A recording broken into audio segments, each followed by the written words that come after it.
Hey, hey guys, how are you? How are you? How is everyone today? I was rushing, so I didn't really have a chance to adjust.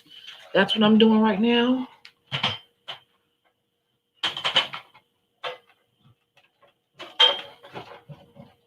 Adjusting. That's too bright.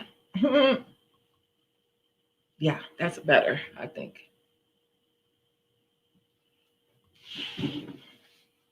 Yeah, I think that's better. I'm going to look at it on here.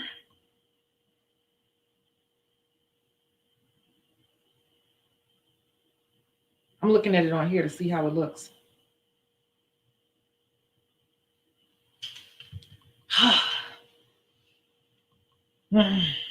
How is everyone doing?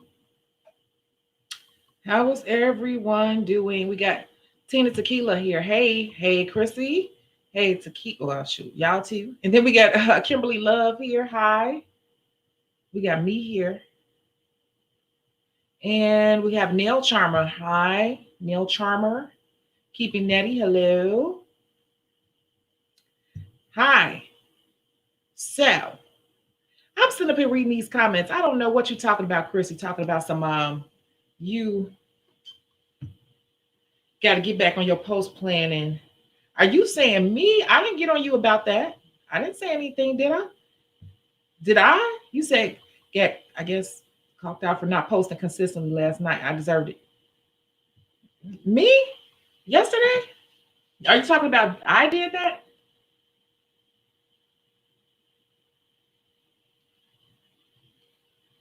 Look, I look tired. You can look at me and tell. Are you sure? Kimberly Love said, let me light my candle and pour me a glass of red wine. Oh, no, I rewatched last night's live already, and I think you might have thought I was talking to you. I wasn't talking to anyone in particular. I said that a ton. If you talk about when I said a ton of people have gotten this book, and I'm following them, and they're not necessarily they're not following even the hashtag part. I wasn't speaking specifically to you.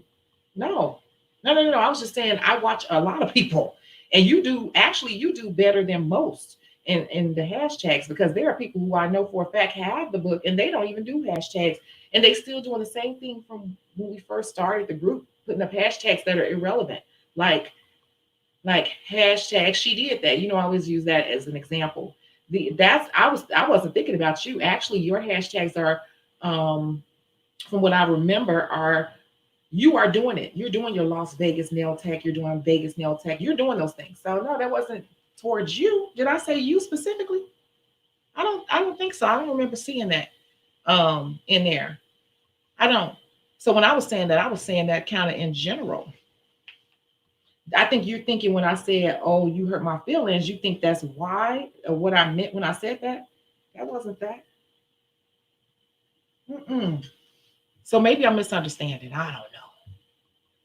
But no, when I was saying that, these books sell, honey. It's a lot of people. It's a lot of people. So you'd be surprised who I'm watching and who I'm following in different places because people tag me all the time and stuff, and like send me inboxes on stuff, and so that'll prompt me to go look at their profile, and I'm like, what are you doing? What are you doing? What are you doing? You're not even starting to implement this stuff. What are you doing? I don't want people to waste their money. You know. Hey Trina. How are you? How is everyone? She said, I'm good. And yourself? Yeah. So, Chrissy, that wasn't definitely just towards you. It's in general. I'm still gonna keep saying the same thing, and I've said it before that I know who actually does have the book and who does not, and a lot of them are not. I think they just read it through real quick and said, "Oh, it's a good read," and did not do it. That's disappointing. I want people to implement this stuff, but you have been implementing. I haven't looked at your page in a minute, but I think I have liked a post here or there. And what I saw when I did go look at yours, you had the hashtags up there. I would say that you're probably being a little lazy and not putting up all 30, which we know that you can do 30, and that's in the book. Now we do know that you can do 30, and I don't think you're doing 30, are you? So but if I don't know. I don't remember because I always rewatch these lives. And you all got a chance to catch me on a Shecago After Dark.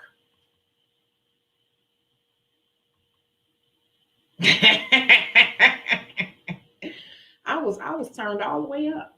I was super energy charged. I was charged last night. It wasn't necessarily a bad live. It wasn't a bad live. I just usually those I take them down because it's a little bit too much cursing in them, and that's why it's a bit too much cursing.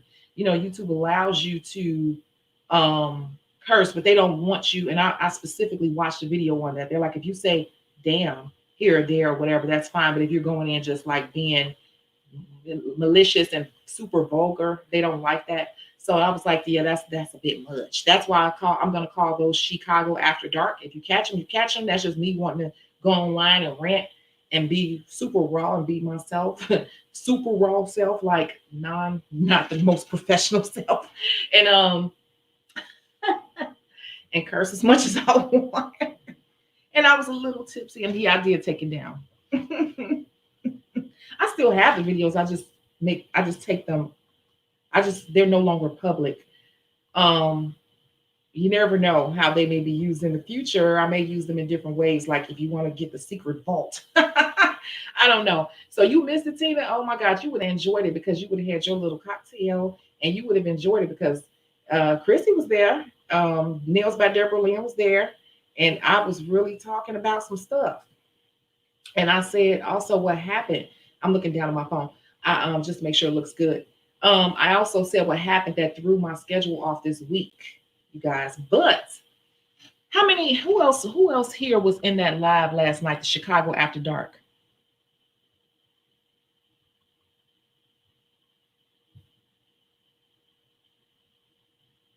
Trying to see. Who else was here? You missed it, Kimberly? Yep, you missed it. I was running through here ranting like, you want to see what it's like? You want to see?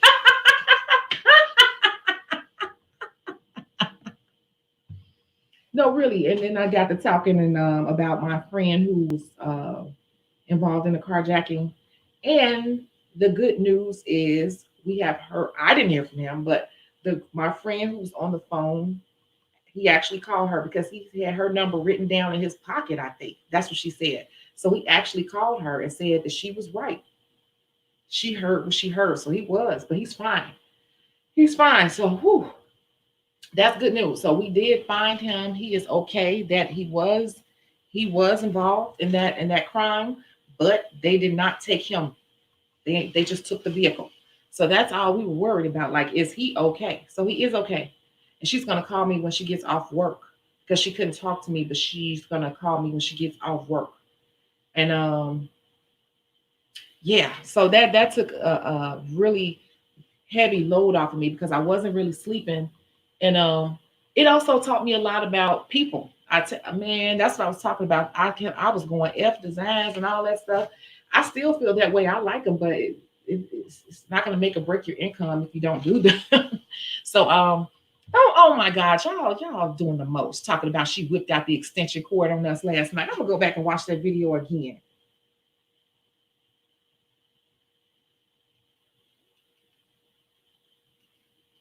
I watched it already. It wasn't that bad. I thought it was pretty good. It was just real talk. Real talk. I don't know. Something stirred some emotions in me because human beings get on my nerves sometimes and they're so predictable. The more I understand, I can almost predict how people are going to behave. And it's disappointing, but they're predictable at the same time. It just got me riled up. I know. Girl, I'm sorry. Miss Deborah Lynn, I know. But I'm gonna go back and look at that again. But I said, Tanisha, you really be lit. And I don't even think I was okay. So let me tell you what it is. I do indulge in wine and stuff a lot in these little spritzers, but I'm not a heavy drinker these days at all. So, like in terms of hard liquor. So, and then you all know that I had weight loss surgery. So alcohol hits me super hard, like heavy liquor hits me super hard. I only had two Moscow mules. That's all I had at the bar. Two Moscow mules, which is some vodka mixed with some ginger beer. That's it. And then when I got here, I had these little seltzers, and these are just 5% alcohol. But stuff like that, it's like I've had a whole bottle of cognac. So it definitely hits me heavy, heavy, heavy, heavy. So that's the good news, you guys. That my friend, I was explaining that my friend was carjacked and robbed, and we couldn't find him, but we finally heard from him yesterday. Well, my friend did, so that's good. Then my other friend slash client found out that she was pregnant and due act literally in a few weeks. And she's aware that I spoke on this because before she left, I said, "You mind if I talk about this on my channel?" She's like, "I don't care." Because I never mention people's names. I don't say my client, blah, blah, blah, blah, blah. So yeah, he is okay. He is okay. But his car was taken and everything was taken. So I am going to talk to her later on tonight to find out what she said. And I'm going to have her try to reach back out to whoever phone he was using. I'm going to tell her to tell him to get on Facebook and put something out there to say something about that, because people are wondering if he's okay. So,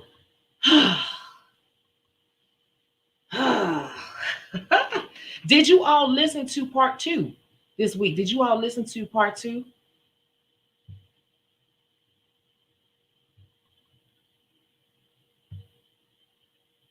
Yeah, Tina, congrats to her, but she didn't know she was pregnant until last week, and she's doing a few weeks, and it's not planned, and it's not necessarily the timing that she wants, but she has no choice but to get ready for it. So it's a bittersweet thing for her. But did you all listen to the part 2? Did you all hear part 2 to this same situation? Is she tripping, or is she chipping or tripping? Because what I want to do real quick, I was trying to get, see, okay, I was trying to give people a chance to log in. That's why I do all this talking before we actually go into it, because I want the notifications to come through and people to have a chance to get settled and get on here. So part 2, I'm gonna play it right now, and it's kind of long. So what I'm gonna do is I'm gonna let it play because it's about 5 minutes, you guys. So you can listen to it. And she says, y'all, I'm not used to I haven't had on a human hair straight wig in so long. I'm not even used to my hair flowing like this, flowing. Anyway, I need to curl it. I ain't doing nothing but cut the lace off and put it on. Anyway, we're gonna listen to it because it's about 5 minutes, but it's a lot of little details she put up in there, and I actually need to listen to it again myself. And while we're listening to it, yeah, just make sure you all ready to talk today? Because last week you all were not. You all were like womp womp womp a little bit, and I'm just sitting up here like talking. I'm like trying not to talk. Are you all ready to talk about this? Because I actually cut off the last 5 seconds of the video for a reason. Okay. Okay, I'm going to go ahead and play. I'm going to go ahead and play this part 2 of Is She Tripping or Is She Tripping? Part 2.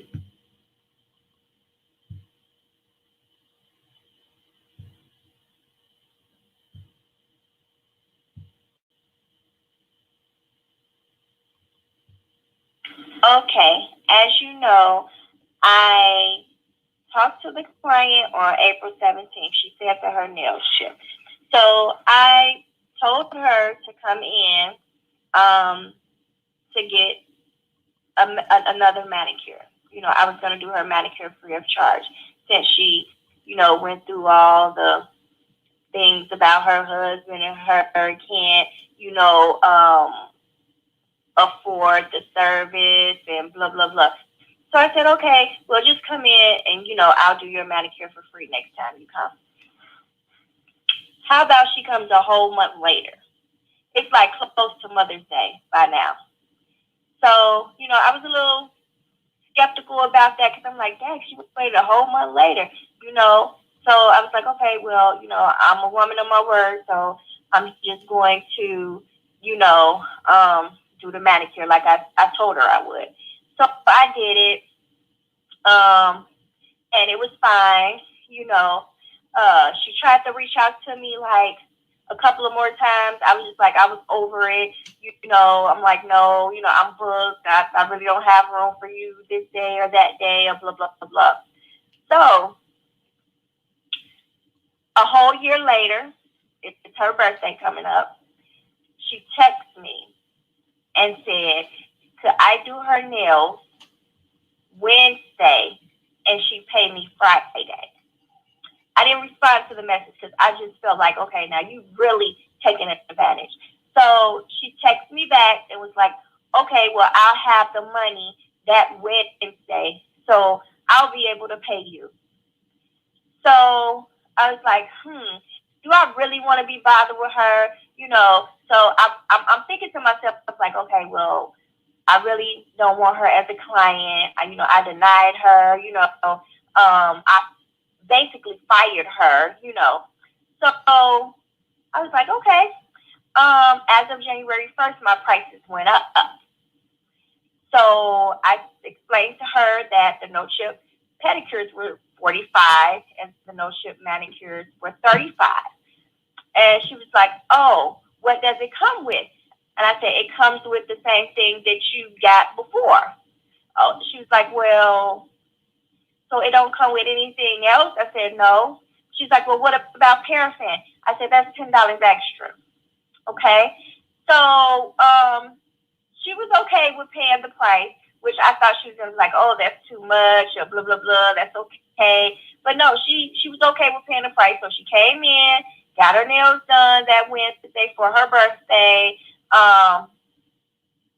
But the killer part is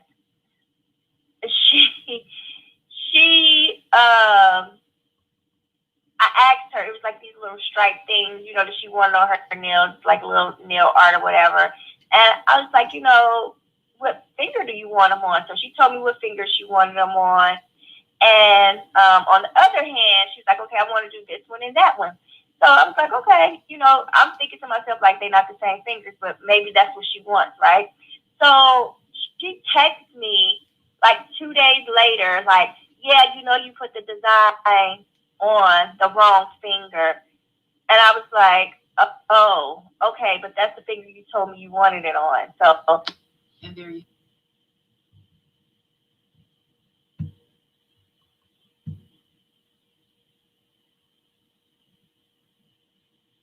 Did you all hear that?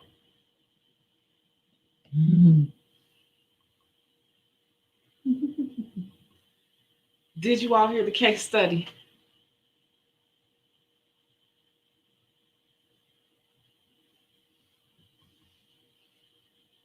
I'm just wondering. I usually have this a little closer, but I don't want to knock these lamps over. Okay. I'm just wondering. So what are you all thinking?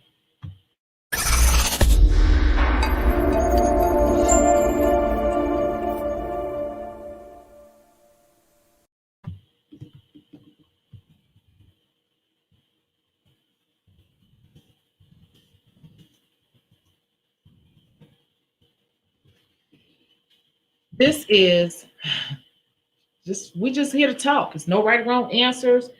Um, y'all, that was a lot, right? This is a real scenario. A real scenario from a real live working nail tech and a real client. First question. Where did this go wrong? Where did this go wrong? If you want to come on camera, I forgot to say this. Put your email address right there and I can invite you on camera if you all want to go back and forth over all these details, because you are more than welcome. That is what these are for. I feel like I talk so much. I talk too much. I get tired of hearing myself talking. I really do. Nails by Deborah Lynn says she's gonna confess. So now you heard it. Now you heard it. And Chrissy says she was steaming. She was steaming. So Tina listened to it, and then we talk about that. Okay. So where did we go? Where did she go wrong? Where did this go wrong? Where did this first go wrong?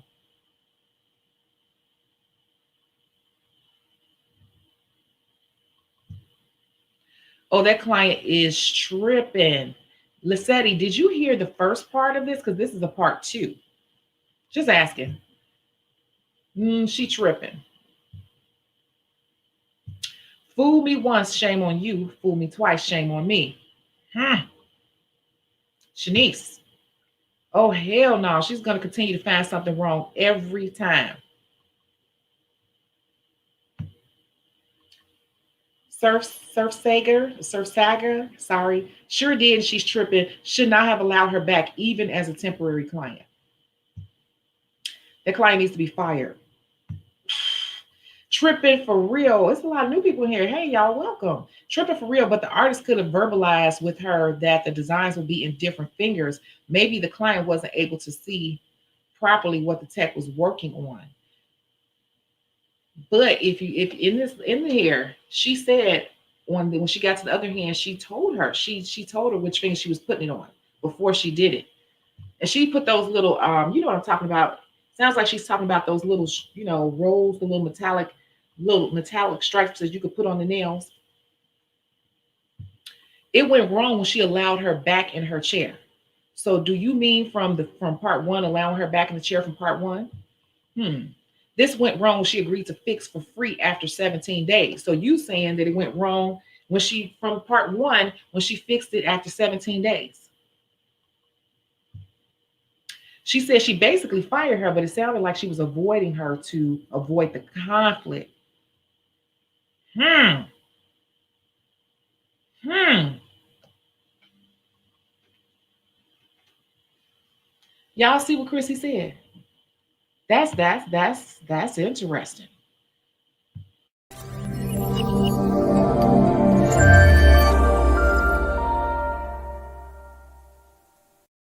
So I'm gonna talk along with this. That's a great point because you said she basically fired her, and you quoted that because that's what she said, but she really was just avoiding her.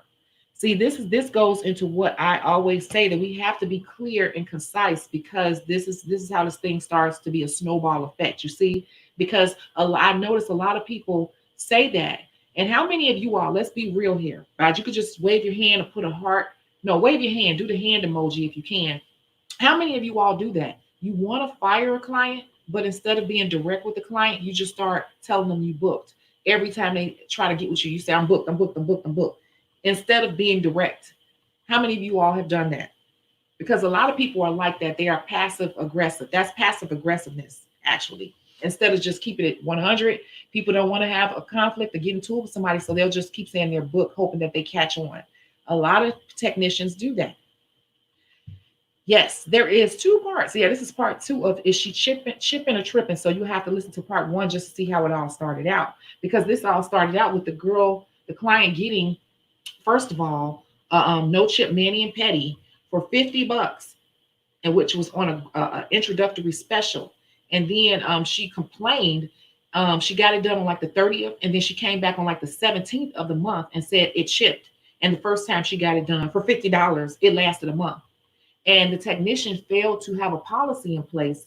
And so she went ahead and said, well, when you come back, I'm just going to do your pedicure for you. And you just pay for the pedicure and I'll redo your no chip for free. So she actually let the client believe that she was right and she wasn't right because no chips are not supposed to even last that long. So that was the first part. You got to go back and hear it. That lady was playing too many games for me. I would have told her I can no longer service her.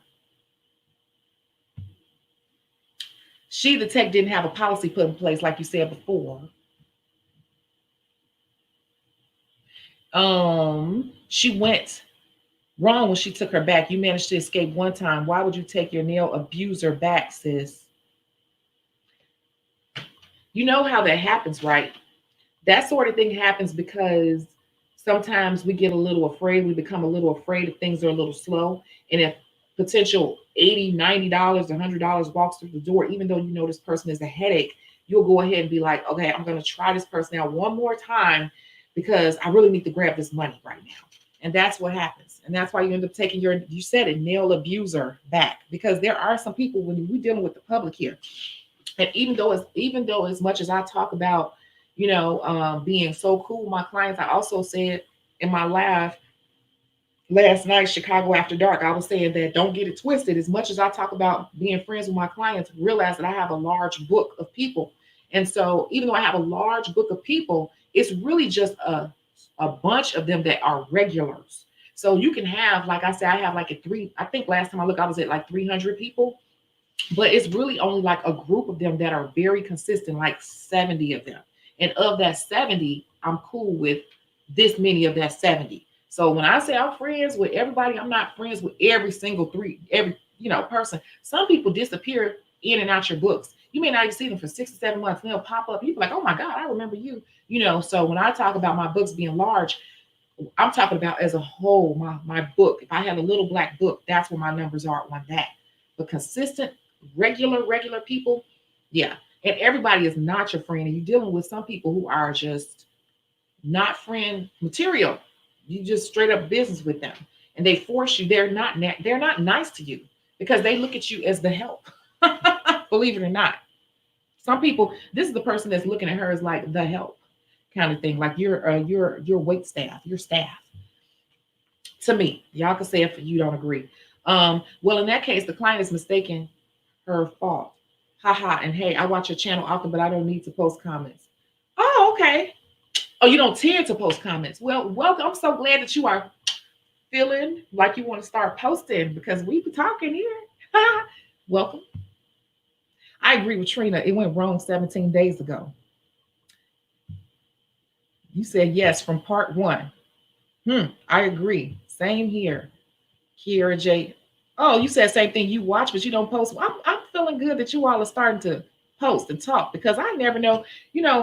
It's rough to come on camera. It's not easy all the time. And that's why sometimes I do have my little juices and stuff. Because I always feel like I'm going to freeze up or not have enough to say. And then 4 hours later, I'm like, oh my God, I talked these people ear off. So thank you. Thank you for talking back to me. Joshua, you just woke up? Well, welcome. Joshua, did you hear the case study part 2? So the question was, where did this go wrong? Where did this go wrong? So that's what you all feel about that. Okay.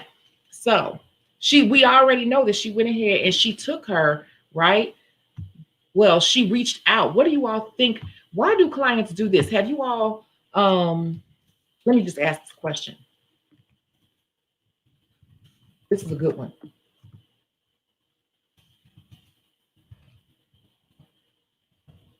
You should already know what I'm about to ask.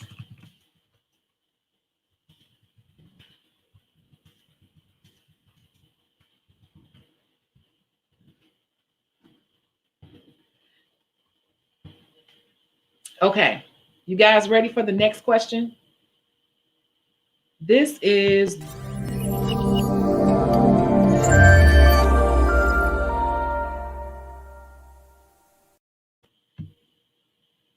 do you do services on credit? Have you ever done services on credit? Even if you don't do it, have you ever done services on credit for people? Let's chime in here. Because this client, the next part of this is that this client came and got her service or whatever, and she basically was like, I can't fool with her. I can't fool with her. And then she pops back up, right? Am I remembering this right? She pops back up a whole year later and says, hey, my birthday is here. I want to come on Wednesday, but can I pay you on Friday? Be honest. Have you ever done stuff on credit for any clients? Have you ever? Do you do it all the time? I'm just wondering, I'm just trying to see what other nail techs do, other beauty professionals. This is just not just nails. Have you ever done that? Hey, Regine.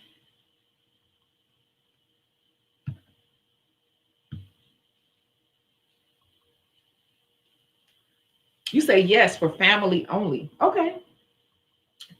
What about everybody else? Do you ever do that? People do ask that, can I pay you on this day or whatever? Or I only have this? Nope, no freebies. Okay. The real Marlo Couture said no freebies. Okay. J Discoveries. Hey, what emoji is that? Oh, you said hi. Smiley face. Okay. J Discoveries, do you ever offer credit to people? Have you ever done it at least once? Do you all do that? Chrissy says, I have, and it was the worst thing I ever done. It got to a point where they had to not only pay for the old service, but the new one before I did it. They stopped coming to me. Wow. I do my 3 friends guinea pigs for free, but I'm in school and they tip me. Yeah, see, that's a little bit different than offering credit. We're talking about, do you offer credit to people? People that are like, I get paid on Friday, but I need to come because I'm going to this thing sort of thing. And they want to get done today and pay you on their payday. Have you ever done that, or do you do that? That lady was about to start the whole something wrong, I needed fixed. Hmm. Didn't she already? If I have my own business, no. You want it today, pay today. Hmm. A late fee, so to speak, and she was okay with it. Okay, so you're basically saying like you financed him. You're like, I'll do it, but you're gonna pay me some finance fees. Is that what you're saying? Loves it. No credit. You said no credit. Okay, so it's kind of like 70-30 split on that. No credit. I personally don't do that for people, but I have, let me think. Have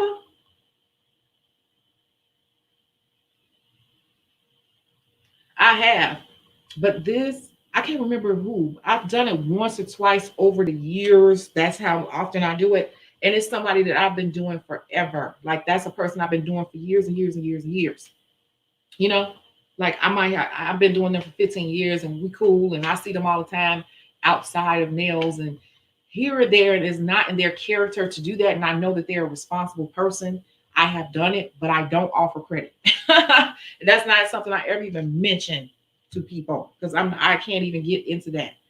Do you want part of your service now and the rest later? Right? Right? Bills don't wait. Yeah. Yeah, exactly. And if you do that with the wrong person, that will become how your relationship with them is. It's like you got to be very selective in how you do that for real because it's the risk of them never paying. Yeah. Ugh. So, in this particular case, she said that she didn't even respond to that. She just looked at him and was like, huh? Because remember, this girl, she in her mind had gotten rid of her. Like, I just can't deal with her, whatever. Thank God she's finally gone. So she pops back up and she pops back up asking for a credit. That is crazy, right? That is insane. And she was trying it. Let's think about this. She was trying it because when she didn't respond, then she responded back and said, what you got? She responded back at that point and said, you know what? I got the money Wednesday. Can you do me? She was trying her. Did she not say that in the case study? Think about that. She said she didn't respond and she came back and said, you know what? I got it Wednesday. Can you do me?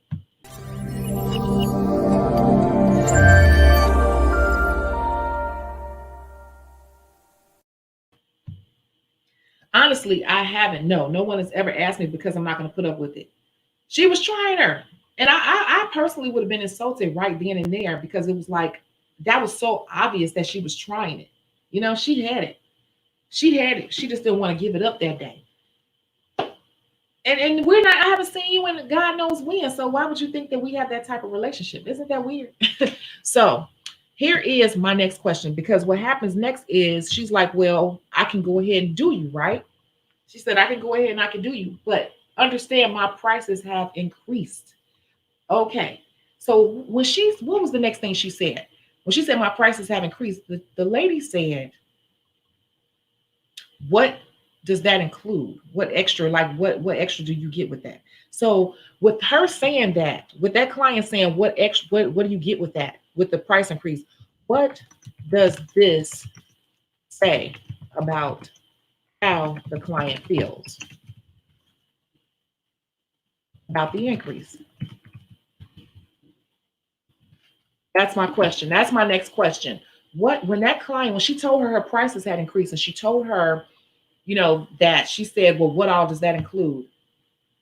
What does this say about how the client feels about the increase? Did you all think about that part of it? She tried it. Customers trying her. Yep, she was filling her out. Exactly. And yeah, super weird. See, here go an answer right here. Her work is not worth the increase. Her work is not worth the increase. That's why she's like, well, what comes with that? You increased your prices. What comes with that? This is why it is very important, and I am guilty of this myself. We need to be giving ourselves regular raises. And when we increase our prices, we need to be a little bit consistent, at least do it once a year and send out a mass email explaining why. First of all, we deserve it. Prices increase. Everyone gets a raise on their job, and shoot, there's a lot of investing when it that goes into being an artist. Where everybody wants the newest and latest this, you want all the latest colors, you want us to keep growing our inventory of colors for you. That adds on to my bills. So we're constantly investing, getting all the flames and everything you're asking for. That stuff, that's extra overhead for us to keep you fly. And then you just deserve a raise like everyone else. It's called a cost of living increase. But for some people, when it comes to beauty professionals, they don't really think about that. They don't really see that. They don't really see it. So you're saying she felt like her work is not worth the increase? And then you said she doesn't feel it's worth it. She's devaluing the text work. Exactly. She asked, does it come with paraffin? And she said, no, it does not. It comes with the same thing it came with, but it's the same as it was before. The same thing it was before, that's what it comes with. She wasn't wrapping her mind around, I did an increase because I gave myself a raise. So I want paraffin. Well, paraffin is going to be an extra $10. Paraffin is going to be an extra $10. It also shows she is definitely cheap, or at least on a budget.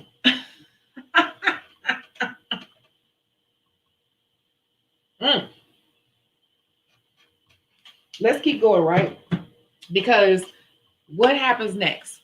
This is what happens next. If I'm wrong in how I'm remembering this case, please correct me because it was kind of long. So then she goes and says, well, I want the paraffin and I'll pay the price or whatever. So it's fine. It's fine. It's fine. How would you have feel? How would you feel at that point in bringing this client? Let me post this. This is my next question. How would you feel? How would you feel at this point bringing this client back into your chair?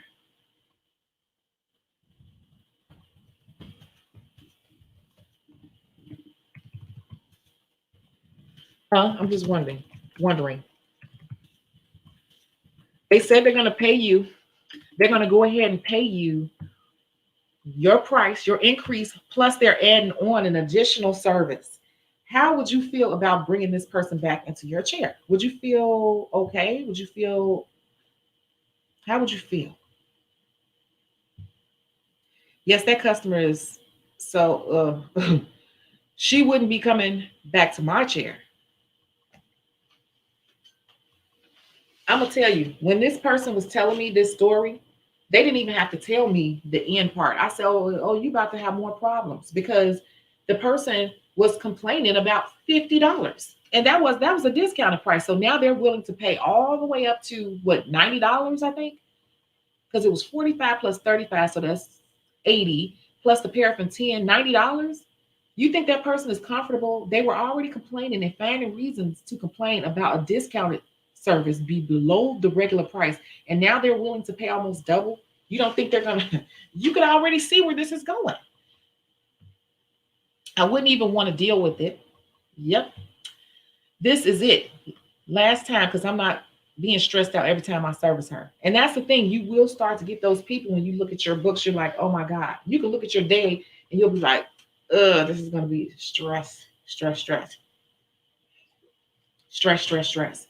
Now, you all know I have a person who can be difficult, and she's been difficult. She's not difficult with, I just been doing it long enough where I don't have those problems, and she has money. She's my client. I don't have, she doesn't have money issues, and she could be a little bit picky, but I've been doing her long enough where after I remember what her ticky points are, it's like little things like she wants the edge double cap, but that's just like particulars. But once I get the particulars down, I have no problems with her paying, tipping, none of that.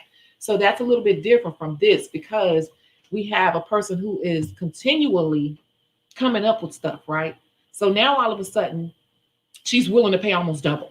That would have been a red flag for me personally. That's a red flag. I would be done, period. It would be a very let's get this over with service. Nails by Deborah Lynn says she's going to be asking for more free stuff when she comes back, especially since she is paying more. Interesting. So that's how you would feel bringing this person right back into your chair.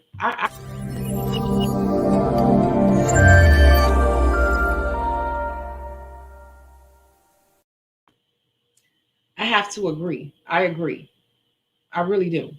So now let's move forward to the next part here. So this lady comes in on Wednesday with this money. She gets her service, and when it gets to she get a paraffin on her feet and everything, and when it gets to the hands, now she's doing what? She's adding on the stripes. So she's adding on and building the ticket even more. I want to know if you all are getting what I'm getting, because I told you I like to study people, and people are, I'm not gonna say strange, but unique, but to me predictable all at the same time.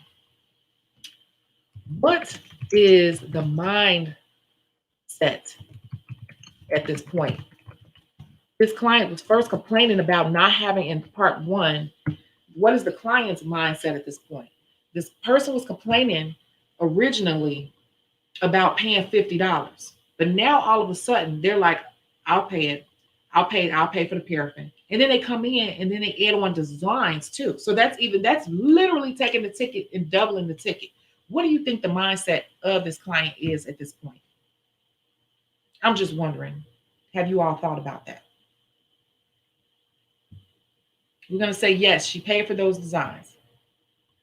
I would feel like she would pull a quick one on me somehow, and she did just that. If anything, I might tell her the cheapest shot I know and call it a day. She got her tax money. She ready.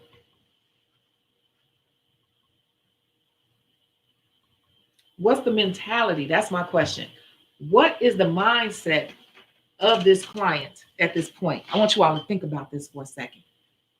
Think about it, because this is how you can understand people, what's happening, and it helps you to kind of see what's coming next. Sometimes it's up to me. Maybe I overthink things, but I'm usually right about this stuff. Like, that customer likes a lot for less and will scam or play on people's kindness.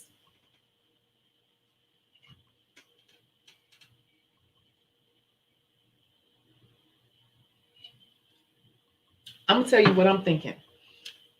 It's also this right here, this one little thing. And you all could tell me if I'm wrong, if you agree or not, but I think it's also this one little thing.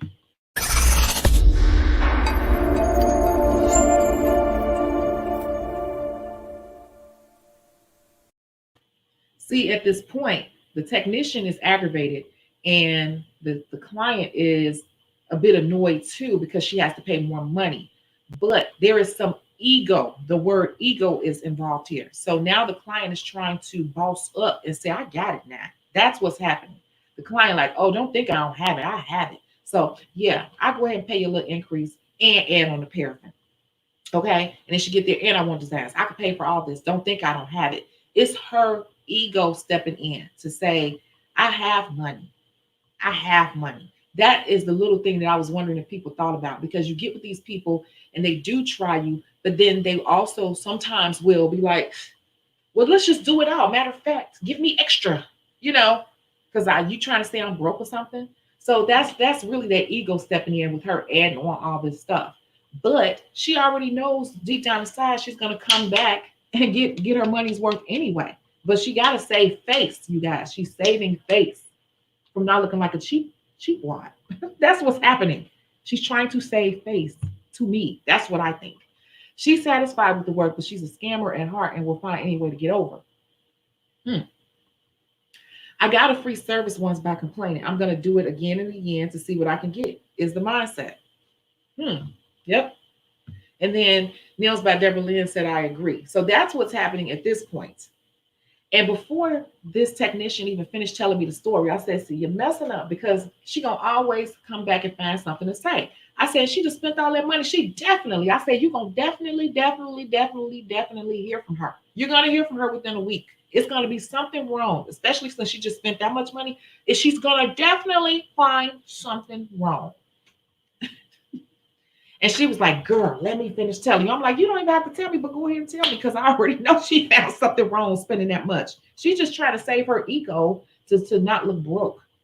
Because I'm sure the technician's voice gave off a little bit of aggravation. And so she like, I don't think I ain't got it. I promise you that's what this is. So Y'all see what happened? As she came back. Now, when she told me the end of that story, weren't you all surprised? Now, I was not expecting that complaint right there. Because she said she specified which finger she was putting on. She put it on the first hand, and she said when she got to the other hand, she said, "I'm gonna put it on this one and this one," and I did it, and she discussed it, and I always do that too when I'm putting accent fingers and stuff, or I'm doing different stuff on different fingers. Unless they say do whatever however you want to do it, I don't care. I'll be like, okay, and I'll just do it because we've already discussed the theme of it all. And if they say just however you want to put it on there, I don't. It doesn't matter to me. That's fine. But she knew enough to ask that client or to clarify to say I'm putting it on this finger, and the client went okay. But see, what do you all really think? What do you all really think happened? You said yes, she found something wrong. It's her pattern. So I guess my question now is, what do you all really think happened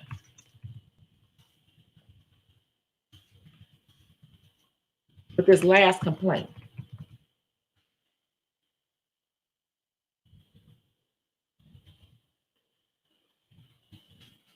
Huh? What do you think really happened? What really happened with this last complaint? Think about it. Think about it. Let's go a little bit into the psychology of it. It's not even into the psychology. Like what really happened here with that complaint saying, well, you put it on the wrong finger.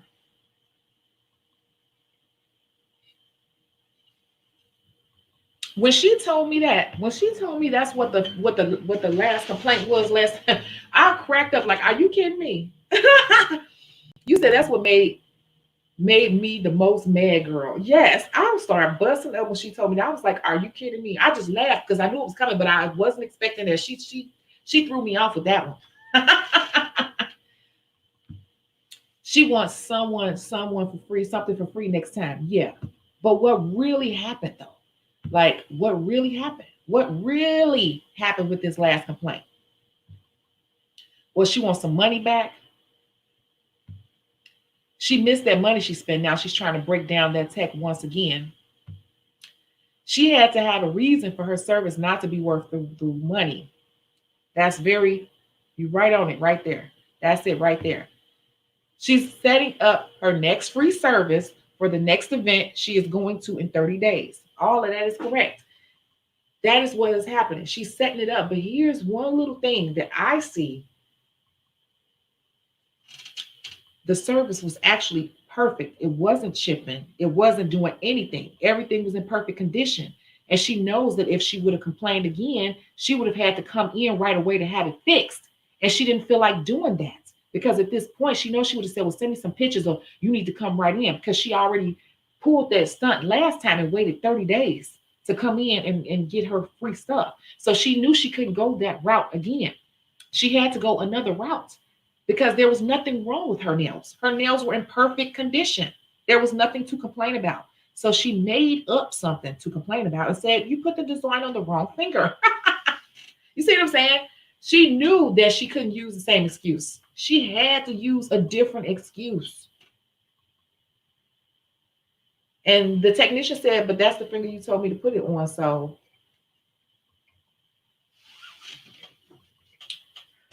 this whole scenario had me, I'm not gonna lie to you, I was literally almost screaming at this technician, like, this is why I tell you all to do, don't you do this. You let these people get over on you. I don't like stuff like this. But what this is my last question on this. What would have been your response? What would have been your response to to this, this complaint? To this complaint. I just want to know. Oops, I put in the wrong person. I put in the wrong place. But seriously, what would have been your response? How would you respond? Seriously. If this person reached back out and said, I just want to let you know that you put those those designs on the wrong finger. How would you respond to this at this point? All this has happened. Now we done went back and forth with this person for a whole year. Well, how would you have responded? You said you were so irritated listening to the second part. Yes, and this is a real story. I wouldn't care if I did it on the wrong finger. I did it. You didn't say anything. If you didn't say anything the day of, yo bad. So how would you respond? You said nails by Deborah List. I would have blocked her number.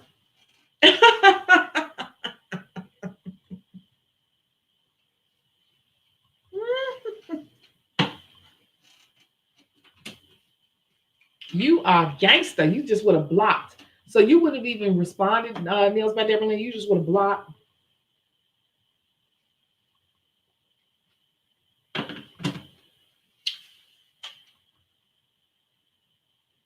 Anyone else? What would have been your response when this lady came back and said that?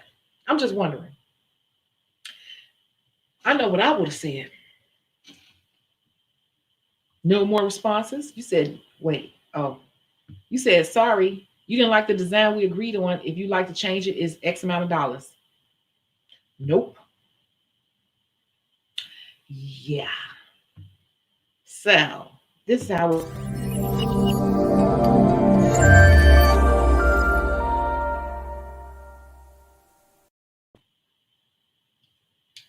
I asked you, and I clarified which fingers I was putting it on before I did it, and you agreed, and you said okay, and that's what I did. So I think you are mistaken.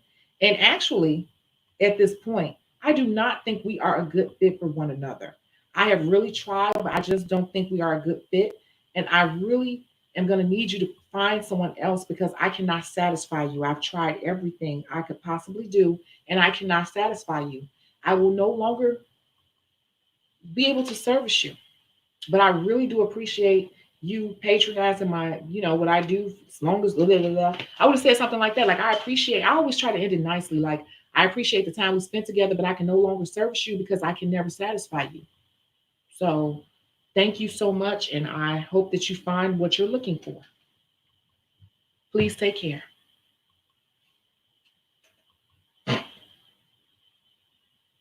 Because I ain't even mad. I don't hate you or nothing, but you stressing me out, giving me anxiety at this point, and you are trying to get over on me. Next time, let your new tech know exactly which finger and correct them ASAP, not a week later. That's your response. And new, the word new is in caps. Dang. Ma'am, those are the ones.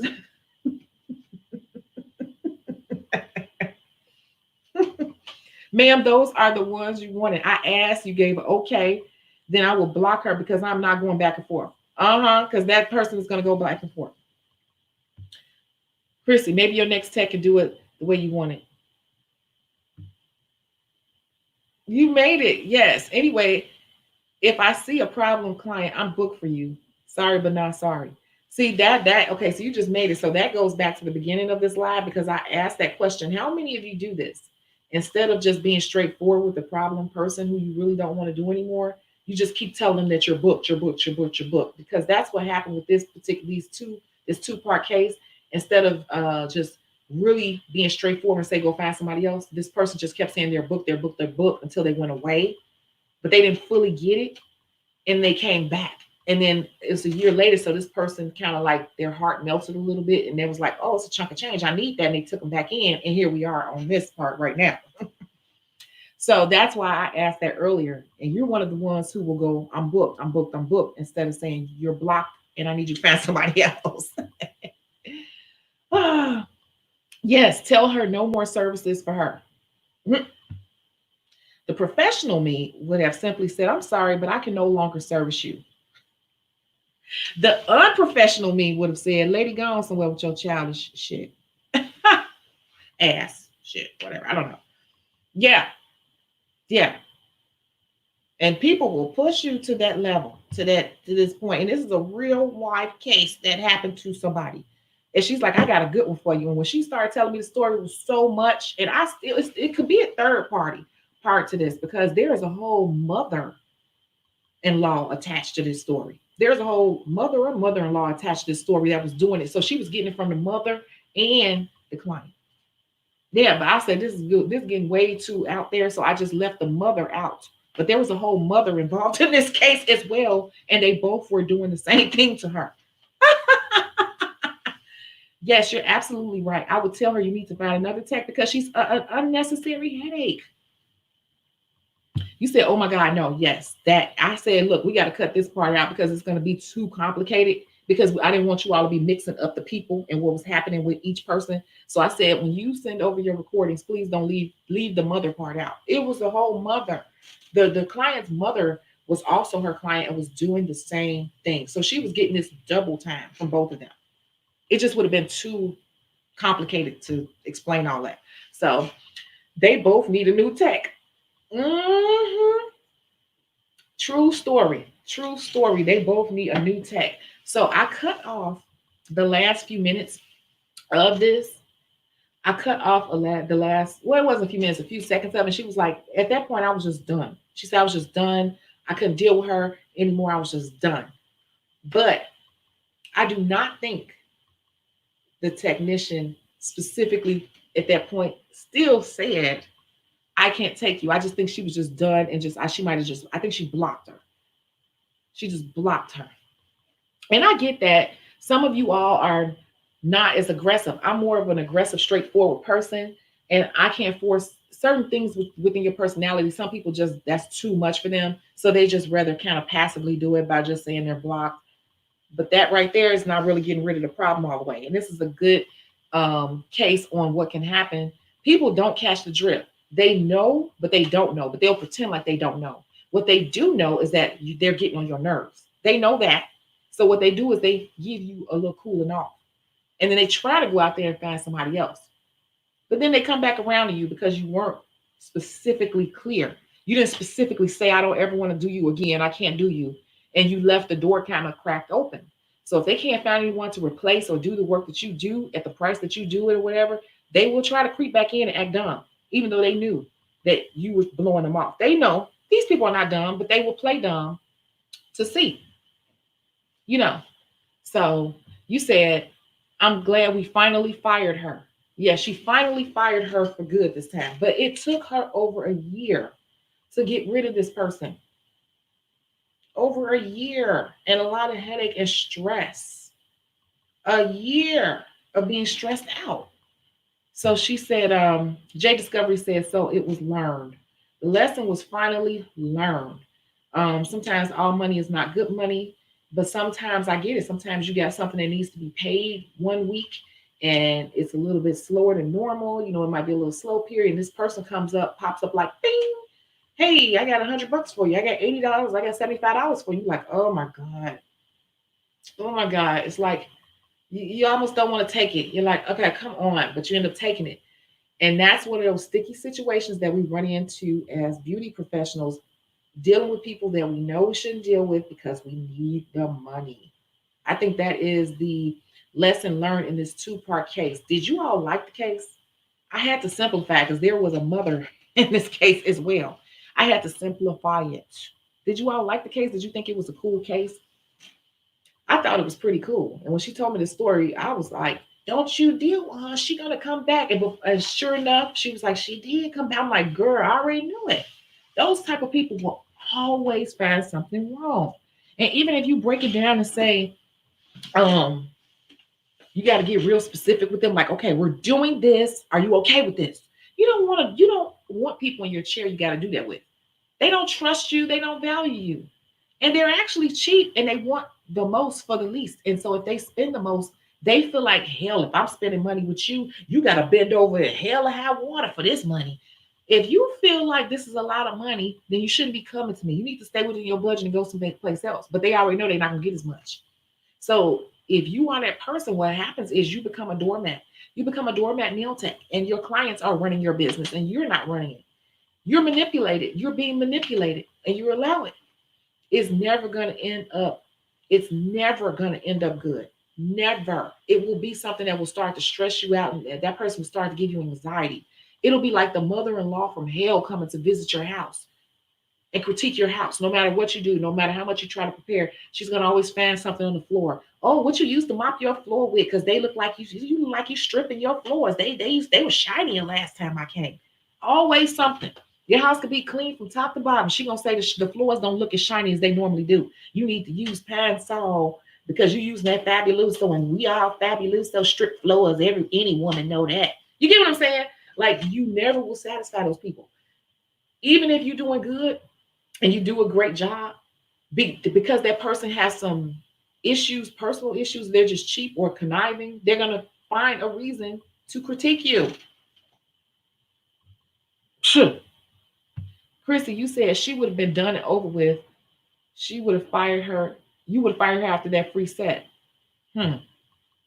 It was interesting. I think Nerd Blackout is not here, but I believe Nerd Blackout said in the last one that she had a boss that if she gave somebody a free, her boss, if the boss gave a free set, it was the last set.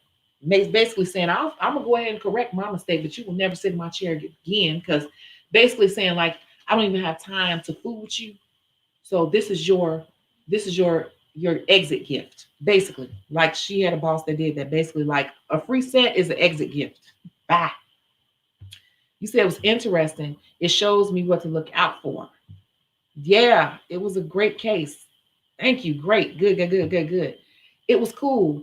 Good to talk through. And I totally agree with what you said. I love the diamonds in this, learning so much. Great. Me too. And it's funny because I'm talking through it. And these are things I still go through too. I just don't talk about every little incident because I just kind of handle things and don't even think much of it. And it's very rare that I have to get, sever a relationship with somebody. It might happen once a year or once every 2 years. So I thought it was good. And I'm glad I simplified it because I would have been like, no, that was the mother.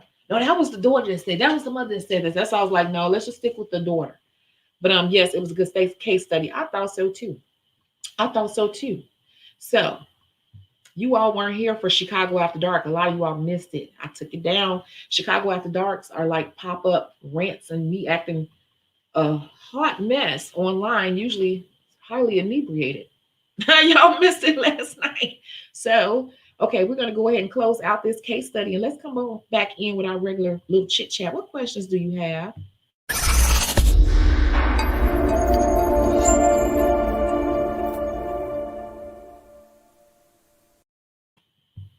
Does anyone have a general question that they want me to answer?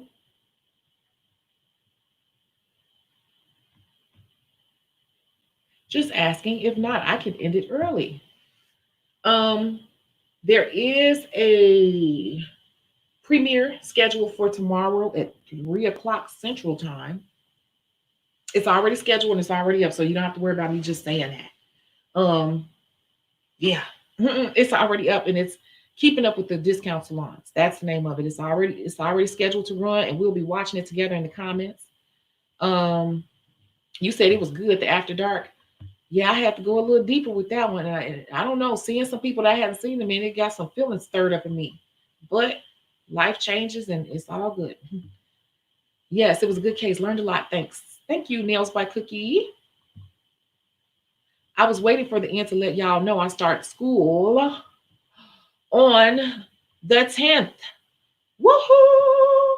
Congratulations, Chrissy. Chrissy starts school on the 10th, on the 10th.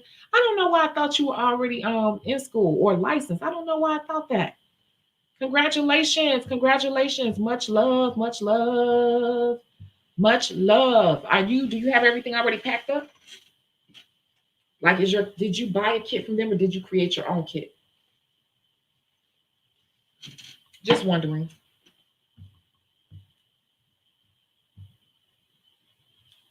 Oh, here come the congratulations. I'm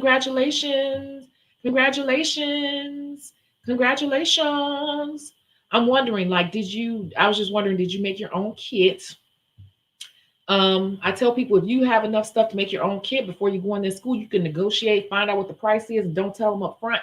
And then you can say, hey, I got my own kit. Then they have to knock something off the price. But don't tell them as soon as you walk in the door. Art of negotiation is don't pull out your spades, your main cards for until the end after you get the pricing. So you said you just been doing nails for a while. Cool. That's how I was back in the day. Fire. I can't tell what that is. Look like a little dancing chili pepper. I can't tell what it is. That's a fire. Congratulations. Congratulations. You said you bought it from them. They wouldn't let me buy chemicals on my own. Really, they want you to use their stuff. Huh. They're in business to make money. Woohoo. Congrats. Make sure you like the video. Thank you so much. Yes, please, liking and sharing. You can share links to the video. Like if you're on Twitter or whatever, you can share the link like, hey, I think this is a cool video for my people or whatever. That I really appreciate that, and it really helps. Thank you all. I'm so excited. Yeah, nail school is so exciting, especially the first 2 weeks or so. You will go through some emotions where you'll be like, oh my God, you're gonna feel like towards the end it's gonna be dragging out. But I always tell people to just look at it this way. This is something you do one time, unless you move to another state. This is something you have to do one time. Once it's done, it's a one and done. So once you are done with school and you get that license, all you're doing is renewing. Literally renewing, renewing, renewing. It's your license for life. And it's the shortest license you could ever get in the beauty industry. So congratulations. This is something you have a notch up under your belt. And this is why I push everybody to do it, because it's one thing that the sooner the better. Once it's done, it's done. So you getting it done. Yes. You said, is your consultation still valid? I need to talk to you. I graduate in 3 weeks. Tina Tequila, I got a question for you. Y'all know let me tell you what I do on this channel. I add up stuff on this channel and then I'll go back and look at the video. I'm like, you sound so dumb. You add stuff wrong all the time. I know, because I'm always like, I gotta hurry up and say it, and I always add it wrong. I'm really decent at math. But what I do that wrong, but what I'm gonna tell you, one thing I do right is my memory is pretty good. And so you ask, is my consultation still valid? You need to talk to me and you graduate in 3 weeks. Well, it depends, Tina Tequila. You have to do a bonus round question right now in order to reactivate that, because that's 6 months old. So I have one more question for you. Are you ready? Get ready. I have one question for you. Get ready.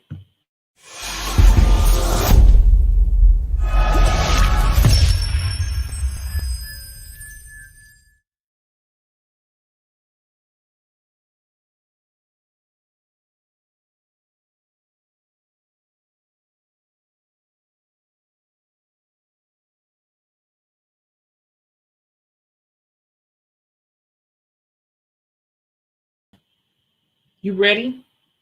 Tina, Tina, are you ready? You remember. See, y'all, some of you all are new, so you don't know what's happening here. Tina Tequila won a free consultation at the launch party. I had a launch party online, a straight up launch party. And she won a free consultation. And it was like a game show. If you all weren't there, some of you all are new. If you go back and look at the old videos, she was the contestant on my game show. And that was the prize, and she won it. I want to make sure that she still understands and remembers the things that we talked about. And the last question, we went on and on and on and on, and nobody could help you. No one can help you, right? So we're going to do it again. And I'm going to ask you that last question that you missed. You kind of missed it. You kind of missed it, Tina. You kind of missed that one. And I came back and I said, this is what I want you to say. This is the answer I was looking for. This is the answer I was looking for. So I'm going to ask this question to you one more time to reactivate this expired consultation. The question was, what?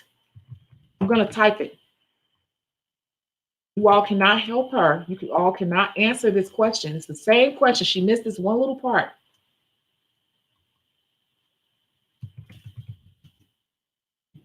It's the same question.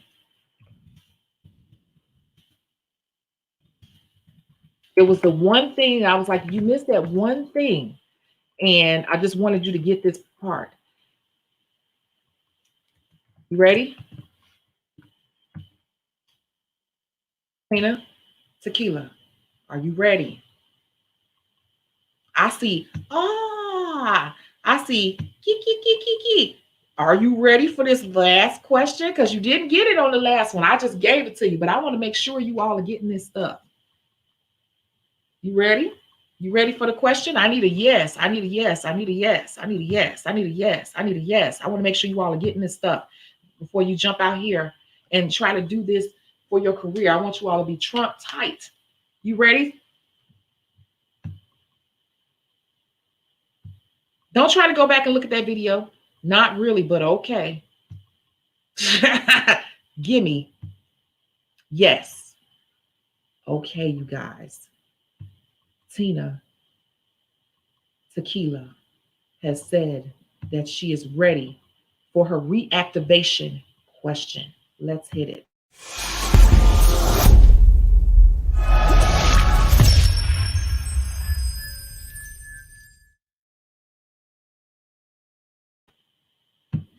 Tina Tequila, what should you do when looking for a salon to work in? You have 30 seconds. There was one answer that you missed on that. It was a 3-part question. You missed it, and I went ahead and gave it to you. I want to see if you remember the one thing that I gave you to reactivate your consultation. Do you remember? 30 seconds.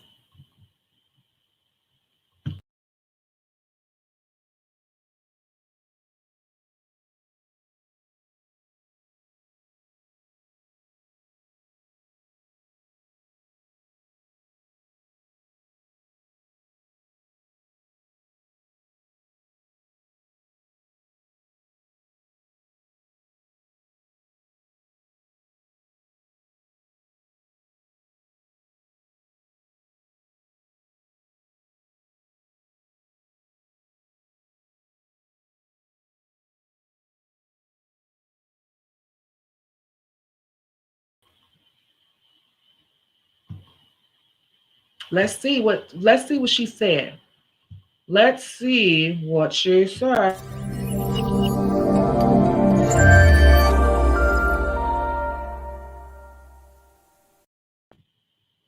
Kimberly Love said, "Oh my goodness, Tina, please remember."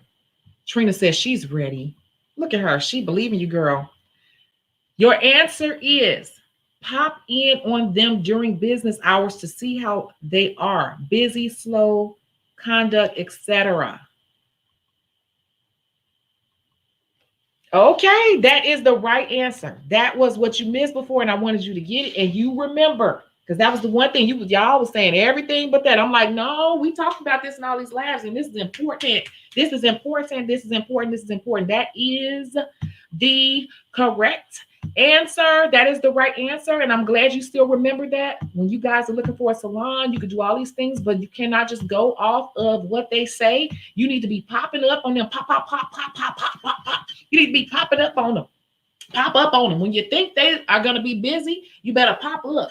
If you want to work the days you think you want to work there, that's when you should be popping up and seeing what's going on when you think it should be busy. Because salon owners will tell you whatever you want to hear to get you in there.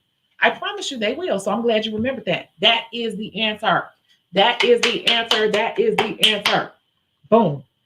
See, all these people believe in you. Shanice, you got it, boo. Kimberly was like, okay, let me not say nothing. See, I want to just make sure she remembered because she had a whole bunch of great answers, but that was the one thing I want to drive home with everybody. Like, do not get geeked up when you all start scouting salons because they will geek you up. And I've worked in many salons, and Cece could tell you too. We between the two of us, we work some everywhere, all over the city, especially her. And people will geek you up, and you will get all this stuff. You go all and buy all these supplies and stuff and be buying all this extra stuff and stocking up on stuff, and you'll come on moving day, you can't even sleep. You're so excited to go into this new salon, and you'll be sitting there hearing birds chirp. And then the salon owner may come over, and usually if they're a little nervous, what they'll do is they'll get a service from you. Like, here, do my nails. Just do my nails. and then they'll get up and start telling you like, go talk to the other stylists. They nervous now because they're not able to put their money where their mouth is. They done told you how busy it is and how you're gonna be popping all off the chain and all that, but you didn't do your due diligence, and so you just went off what they said. But now they're looking at you kind of weird, and nervous because you're just sitting there twiddling your thumbs, whatever. And this happens a lot with new nail techs who are just getting into their career. They start to become salon hoppers because they don't know how to vet a salon properly and pick the right place to work, and they just go off of what the salon owner tells them. And a lot of salon owners, they want your money, or they just want to look like a full service salon. Are they really concerned about if you're paying your bills or not? Most of them are not. They may say they are, but they really don't care, because at the end of the day, it's not their concern as long as you're paying them and bringing in money or making their business look good. They like to look like a full service one stop. Oh, we got a nail tech, we got a barber, we got a hairstylist, we even got a massage therapy, we got all this stuff. But who said those people are making money? You need to find out first before you go moving all this stuff in there. Because as I done moved into a place, I'll tell you a little story. I had a salon that I moved into in a great location and everything, and I was so not sure. He told me he had two nail techs already. He already had two nail techs, but he assured me that they had room for a third. He had a third table and everything. And I'm like, are you sure? Now, his salon was fully packed and it was fully booked and everything. But you got to see what's going on, you guys. You got to see what's going on. Congratulations, Team Tequila. And just reach out to me and we'll set that up, okay? So, where was I? But I was like, well, this salon is fully booked. It's full of people. It's always popping. It was a popular salon. He said, we definitely need a third person. Da, da, da, da, da. I'm like, okay, cool. I even I've been in there before and I know it was just busy. And when I would go in there, the other two nail techs would, this is what I was really seeing. I was seeing it was a guy doing nails in there, and the guy was always booked. He always had people in his chair every time I went up there. The second nail tech wouldn't be there half the time. And so the salon owner was telling me, like, yeah, she's in and out, if she got a job or whatever. And I had a job too. So he was like, between the two of you all, you it'll be enough because he's pretty much booked or whatever, and you all could just kind of, grab out the other people that's here. So I moved in there. And I had some people on my own too that I was already doing on the side from my regular job because I was working at the time at the publishing company. And I moved my stuff in there. And I'm gonna tell you, I don't remember doing not really maybe one or two people from that salon. I didn't stay there that long. I might have stayed there a month. I might have stayed there a month because I quickly realized my mistake. You have to see what's going on in a salon when you move in because there's always a situation. And what you're trying to do is figure out the situation before jumping in. It's like jumping in a new relationship. You got to make sure you know who you get into a relationship with. Every salon has some type of relationship going on. People are friends with people, people clicked up different types of ways. So in that particular salon, what happened was the guy who was doing nails, he had been there for years. He was an older guy too. He had everybody on that salon on lock already. He had everybody on lock. When I tell you he had everybody on lock, all the stylists and all their clients were already on lock with him. And he had a whole built-in clientele around all those stylists already. And so the whole month I was there, I was just doing the little people that I had, and I was on booth rent. It was a commission because that salon owner wasn't there. It was a guy who owned it, and he wasn't there. It was just a booth rent situation. They didn't commission salons. A lot of salons will not do commission if they're not there because they can't monitor you to see how much you're doing. So it was booth rent. But I was just barely making booth rent because I was just doing my few little people. And maybe once or twice I ended up doing somebody from the actual salon. And it was only because they needed something done and they needed to get something done real quick. And I just happened to be open. Other than that, I never got clients from that salon because they were already locked down. That's why it's important to go in and ask all the questions you need to ask. You need to ask. What should I have been asking? What should I have been asking was this. Okay, how long has he been working here? Okay. Do you know if does he service most of the people in the salon? Okay, and then what about this girl right here? How long has she been here? What days is she here? How long has she been here? When she's here, is she doing people from outside, or is she, like, start figuring it out? Because there's always a scenario. There's Every salon has a certain setup of how things go. It's an unspoken thing. And I did not know until I got up in there. And I did not stay but like a month. That was a waste of time for me. And every time I was moving into a salon, I was running down buying all this new stuff, depending on how the setup was. Oh, I'm gonna need some more liners for the shelf in here, and I'm gonna need to get this.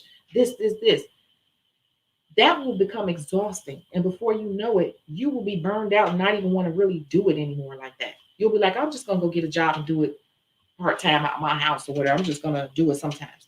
You will burn yourself out. So that's why I wanted to drive that home. Pop up on these places and ask a whole bunch of questions and interview these salons. Interview the salon owner. Don't just let them ask you questions and then tell you how much the rent is and how much commission is. Ask a whole bunch of questions. You don't have to be mean about it. You could just ask stuff casually. Oh, okay. Well, how often is stylists here? Are they all full time? All this stuff matters. All these little details matter. How late do these people work? See, that type of stuff matters too, because you can move into a salon too, and it'll look like it's busy, but then you working with a whole bunch of chicks who got kids, and none of them work past 5 o'clock. That's a problem too, because if you plan on working 11 to close or 9 to close or whatever, you can't really get that many of their people because your schedule doesn't fit their schedule. Different salons have different cultures. You gotta ask questions.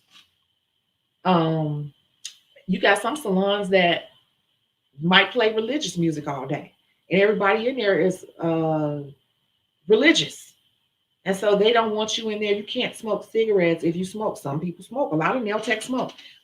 You can't come in there. You can't talk about certain things. You can't be loud. You need to know all these things. You get what I'm saying? These are the questions you got to ask.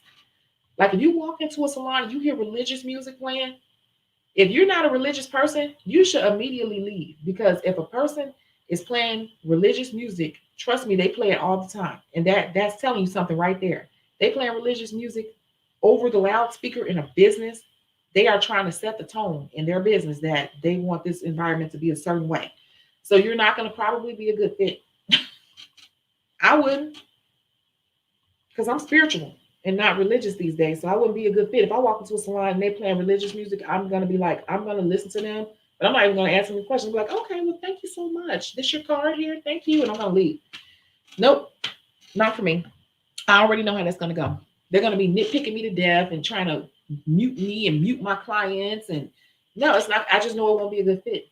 So don't be scared to ask some of the basic questions about the other stylists and text. Yeah, ask about the stylists, ask about everything, ask about their schedules. And if they kind of look at you, you'd be like, I'm just trying to figure out the schedule that I want to be here works, and if I'm going to be able to service their client. And you better definitely ask a whole bunch of questions if it's another technician already working there. And actually, I have questioned the other technician very nicely, of course. Hi, how you doing? How long you been working here? You like it here? Is it busy? Like you won't get a lot of walk-in traffic? Like, what's up? How you doing? And if they don't, some people are going to be rude, nasty to you because they see you as competition. But some people will actually tell you, like, no, it's cool. I've been here like a year almost. It's cool. And they'll start telling you, like, the two main stylists are her and her. They have a big clientele. She just started. She's been here a little while too, but she only works on two. They'll start really telling you. You either going to get a person that's snotty because they're intimidated by you, or you're going to get a person that's going to give you the whole rundown. You got to talk. So you're not wasting your time being a salon hopper. You will quickly become a salon hopper if you don't talk. I got a whole video on that too. How not to be a salon hopper. You have to talk and vet these places. So I'm glad that you got that, Tina. And then just reach out to me and we'll set that up. It's no problem. It's no problem. And congratulations again. Does anyone have any other questions? Because we're going right into an hour and a half, but I'm open to any other questions or topics that someone wants to talk about.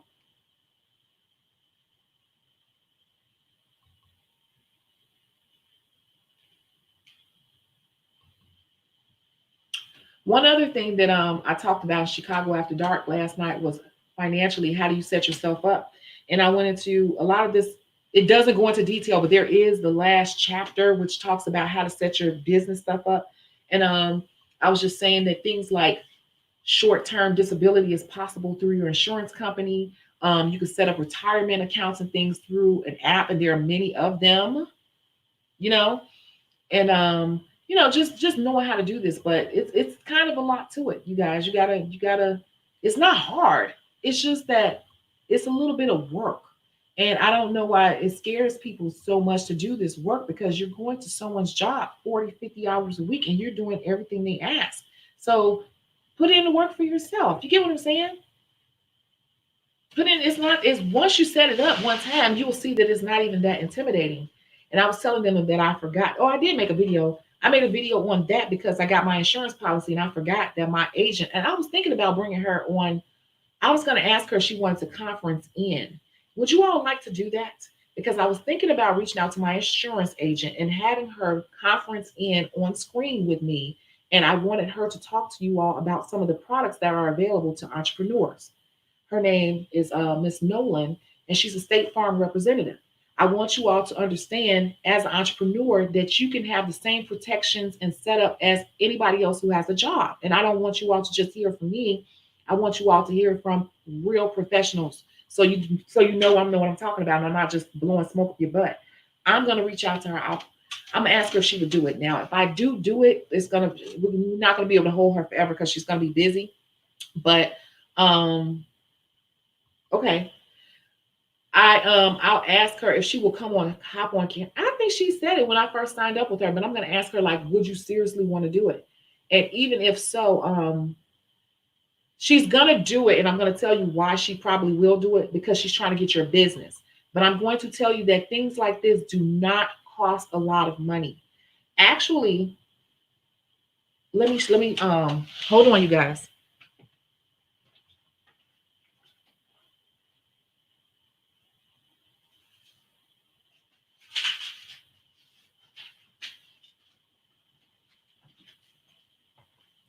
This is my auto renewal policy, and I'm going to tell you how much it cost me to add on that additional coverage, meaning that if I were in a car accident and I hurt myself in any way, I have what you call,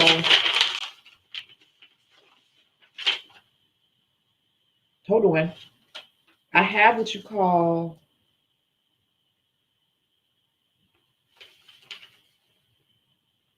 loss of earnings. Loss of earnings. I added this on my State Farm policy, meaning that if I were to get in an accident or if I'm hurt in any way and it's involving my vehicle, I can literally say, I'm hurt, I can't work, I'm losing my income because of this incident involving my vehicle. And they will kick in and pay me. I forgot the exact time. I think it was like 12 weeks, like basically short-term disability. And how much do you guys, just give me a couple numbers? How much do you think that added on to my insurance policy? Really? How much do you think that added on to my policy? Because I have a multiple policy. I have insurance where I live, and I have insurance on my vehicle, and I also have this additional coverage. How much did you think this cost me? She is going to come on camera because she will want you to sign up with her. And this lady is good because she knows how to manipulate these numbers and get you all type of coverages. And actually, I'm paying, let me tell you, I was with American Family and I was paying double the amount for just auto insurance. These people, I'm with State Farm, I'm literally paying almost half, and I have 3 policies for the half the price I was paying for one.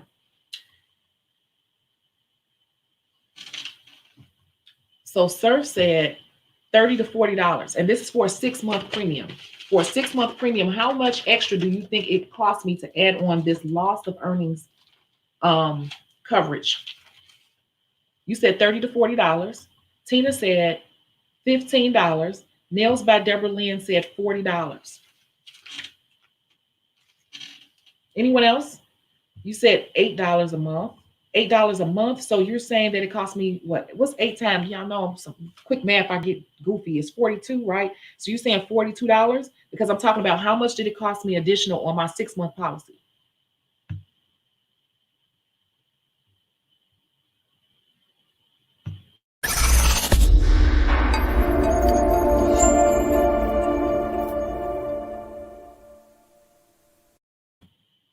Carizia said 25. You guys, it cost me $4.27 for 6 months. You see what I'm saying? You guys are overthinking this and thinking that this is not possible. I have this loss of earnings coverage for $4.27 for 6 months. That's crazy, right? That's awesome. $4.27.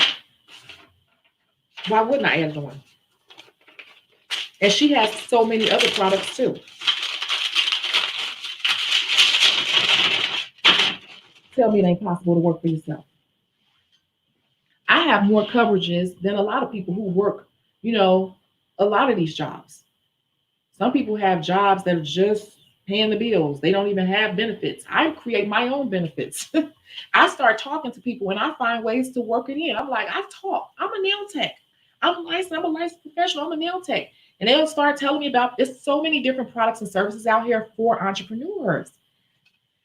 Man, we got to get out there worker bee mentality. Millionaires and wealthy people usually are self-employed.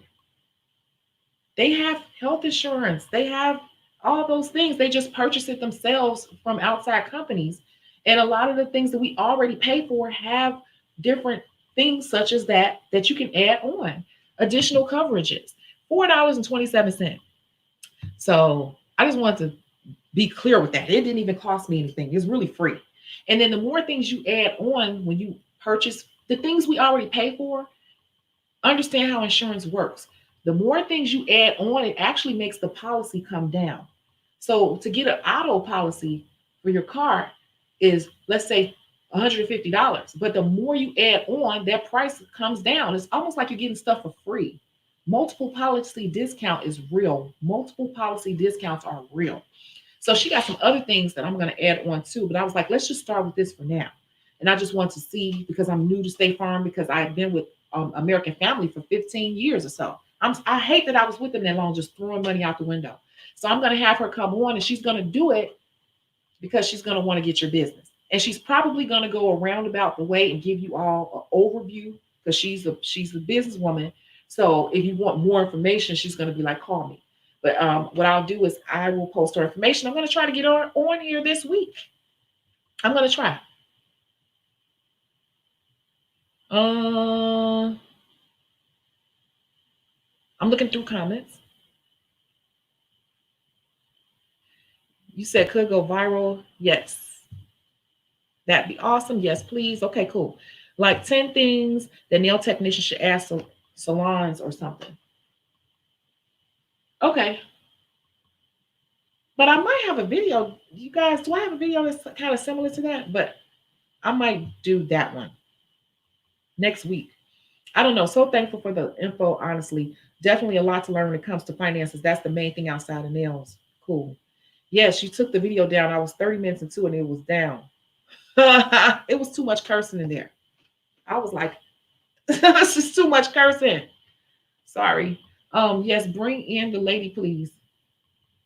We'll be watching the Salon Hopper video after this. Yes, she would say your insurance is with State Farm. Yes, I would. Hey, my insurance. Yeah, ask your agent about that. But that's what I do for a living. So that's my occupation. And let me tell you how mine goes. Because I don't drive that much, because I don't travel back and forth to a job every day, I was able to get another discount. And they put a device in my car to monitor my miles. And so I just got another discount because they calculated that I drive way below average. I told you I don't drive. So I get discounts all the way around just by being a nail tech because I talked to my agent and I told them my real life. And she started finding ways to bring my policy down, down, down, down, down. So I paid for car insurance, home insurance, and also those extra little coverages and stuff. I pay like $100 a month, 108 or something. I got to see how much it went down. So I might be paying like 106. Yeah, for all of those coverages. And that makes me feel good to know because, you know, I think about things like that. Like, what if I were to become immobilized or I'm hurt where I can't even work? So that's one way. And, you know, it's many different ways you can kind of cover yourself, even working for yourself. You can. We have to be a little disciplined with our money. And that's what I was saying in the live too last night. Another thing that I do is I have money that moves over into a savings account that yields, money. And I got to get another one too, because there's an investment account and then there's a like a retirement account. So I'm in the investment, but I'm going to do the investment and the retirement because I think one yields differently because I'm trying to have money saved up. And I do it in a way where it's just automatically done. So those are things we have to do as an entrepreneur too. The first step is first, right? Is getting our business properly set up and getting people coming to us that are a good fit for us and that will consistently come and spend money for the service that we provide freely and tip and do all the things that they should be doing and not complain. Just find the right group of people. And once you do that, you know how your money is pretty much looking. Then once you get to that point, then you start to look at stabilizing your business and making it more, what's the word? Once you get your clientele kind of leveled out to a good solid place, then you want to start making your business more stable financially in terms of the future and health insurance and all of that. You don't jump right in doing that because you don't know how your money is looking. So the first focus for the first 6 months or so is building the clientele like diligently, like a mad person. That's why the book exists. I always do that. That's why this exists, because you got to get real hardcore with building it up, because you want to start. I have a lot of things coming out of my account, deductions, because I got certain things set up for my future a certain way. But I'm not afraid of that because I know at bare minimum, I'm always going to bring in this amount of money. That's what we want to do. And then after your first year or two, you'll be at a point where it's like, I kind of like this whole setup and I'm doing life on my terms. And I have health insurance. I have a savings account. I have a retirement account that's starting to grow. I have coverage if I get into a car accident. I have all these things. And like even with your house insurance, something were to happen, they're gonna cut you a check for that. So you would have that money, like everything's set up just like you would in a 9 to 5 job. It's very possible being a beauty professional or an entrepreneur, period. So I don't have a question today. Did I read this? I don't have a question today. I just want to say thank you for your help and encouragement. I really do appreciate it. No problem. Thank you for your support. Where can I get started in my search for these resources for entrepreneurs? What do you mean? Where can you get started in your search for these resources? Well, the reason why I'm saying that is because that's where this book comes in. Because chapter 4 is all about different resources to look into. So that's why I say I would have my answer on that would have to be the book, because that's what chapter 4 is. It's all about the business aspect. The first 3 are about understanding who you are, understanding clients, how to target them, and then how to set it up. And then it goes into the more, the business part of it, the money part of it, how it gets you kind of like a skeleton of things you want to look into in the future once you get the business up and running. Okay. My school charges very cheap fees for clients to go and get their nails done, which helps us get our practices done when they do show. However, the institution keeps the money and it doesn't go towards our tuition. Is this normal or is this just in Puerto Rico? Can you guys help her? I know the answer. I think we got some answers already in here. So she's saying they're doing all these services, it's not even going towards our tuition. Is that normal?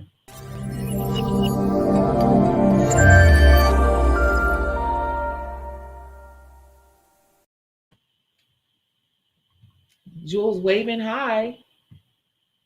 Chrissy said that's normal.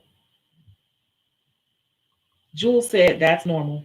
They're right. That's normal. That's how it goes. Schools are in the business of making money 2 ways. They're getting money off of your tuition and they also make money off the services that you practice on. But you have to realize and not be mad at it. Everybody's in this business to make money somehow, right? You said Tina said, I hate that. They don't even give the students a cut for their time or me using my own product. And then it's normal because you're not a professional, you're practicing. So those are the answers. That is very normal. And this is something else you have to look at. You are a student and you're practicing. Students tend to waste stuff. Students mess up a lot of products. Students take forever to do people most of the time. Students waste stuff all the time, mess up stuff, spill stuff, overuse stuff, pouring way too much barbicide in the water. Overhead is high with students. Also, you forget that they have to insure you. All the bills and stuff, all the overhead, you have to be insured because you don't hold the liability. The school holds the liability for you using blades and stuff because you're literally using nippers. Nippers are blades. So they are taking on and assuming the risk for you to practice on people. So they have high insurances and things, liability insurance. Even though they're signing waivers, you still have to have insurance and all this stuff. And you all go through a ton of products, it's a ton of product to students, plus the light bill and all that stuff, and everything it takes to run a school. So yeah, that's how they make their money off your tuition. And don't forget, them instructors got to be paid a salary.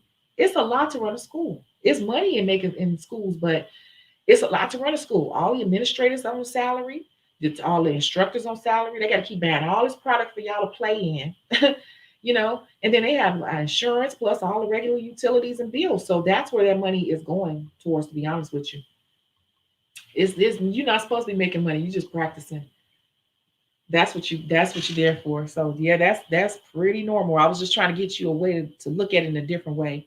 So Dazzle Girl said, yeah, it's normal. The schools always keep all the money from people who come in, period. Some schools will not even allow them to tip you. That's true. We could accept tips, but sometimes she said it. That's normal. You're not supposed to go to us whisper. Blah, blah, blah. Okay. Truth. Yep, it's normal. See, I already knew they know. They could answer that. Yeah, it sucks because I'm practicing, but I'm buying my own products. Cut the 10,000. Woo, you paid 10,000. I paid, didn't give me any quality products to work with. That's why I said if you have your own kit already, try to negotiate to use your own stuff. Because didn't I say the stuff is not usually quality, it's usually garbage. Unless you, but I'm not gonna say that sometimes you go to the top schools and they will give you a whole OPI student kit, top of the line. But sometimes that's you end up buying the stuff you end up liking anyway to add on to the kit because it's like generic across the board what you would have. And you end up buying things that you like for your hand or things that work better for you. So a kit is something you might have to just choke it up and buy it if they make you.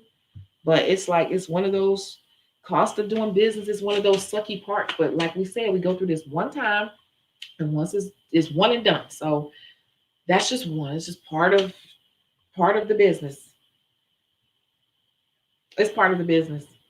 So are there any other questions or comments? I'm gonna write that down. Because what's today? Sunday? I'm gonna call her tomorrow and ask her will she be willing to come on live.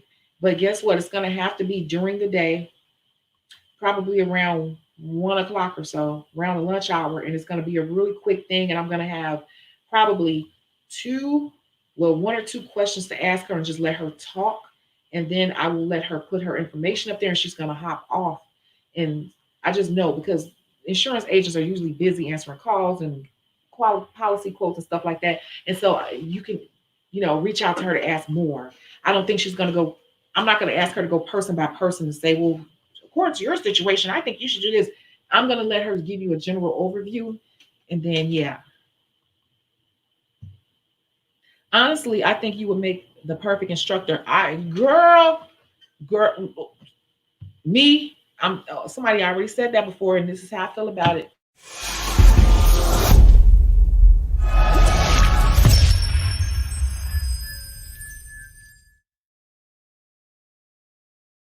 Mm-mm. Nope. Mm-mm. No. I think I would, but I won't. My nerves are bad to a certain degree, and I don't have time to be playing with these girls because I was telling my friend, she was like, they show these the newer generation has a different mentality, and a lot of them think they the coolest and they know everything because they know how to do designs, and so they don't. When you walk, even when even when I go up to the school to do different things now, some of them just their attitude is like terrible. So I cannot deal with people. I cannot. Because half of them ain't gonna want to listen because they know I already know I do acrylic and stuff. They're not gonna want to listen. A lot of them don't want to listen because they think they know it all. So my nerves is real short. I don't want to do it. Maybe when I get 70 or something, or 65, and I just want to chill and have something to do and a reason to leave out the house, I'll go and teach in the classroom. But I don't know if I could. I like doing this exactly right here. Because a lot of students don't want to listen. They want to sit up and play in glitter all day, and they don't really want to hear what I got to say. Their mind is not there. It would annoy me. I think I'm not as patient as you all think. I don't know if I could do that every single day, all day. But thank you for the compliment. Yeah, my school did OPI and replenish us. And replenish isn't OPI. They did name brand. I know replenish, but I don't. I'm drawing a blank. You said that's why you're glad you're almost done. You saw some of the things at the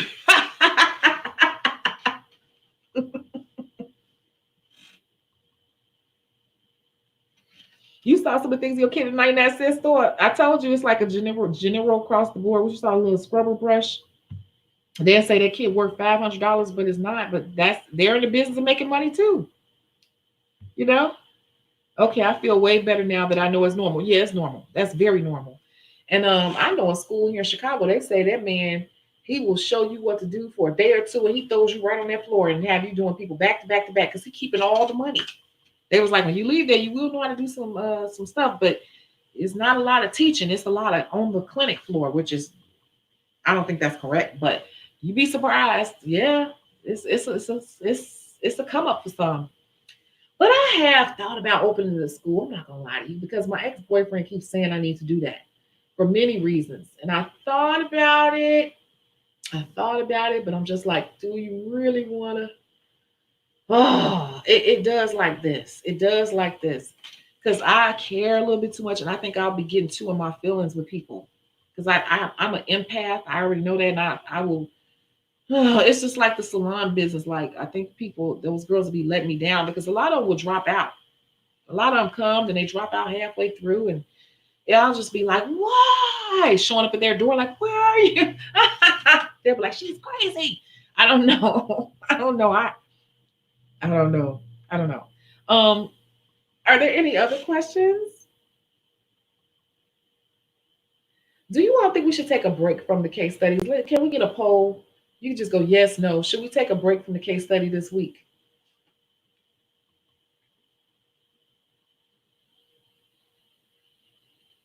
Or do you all want another one?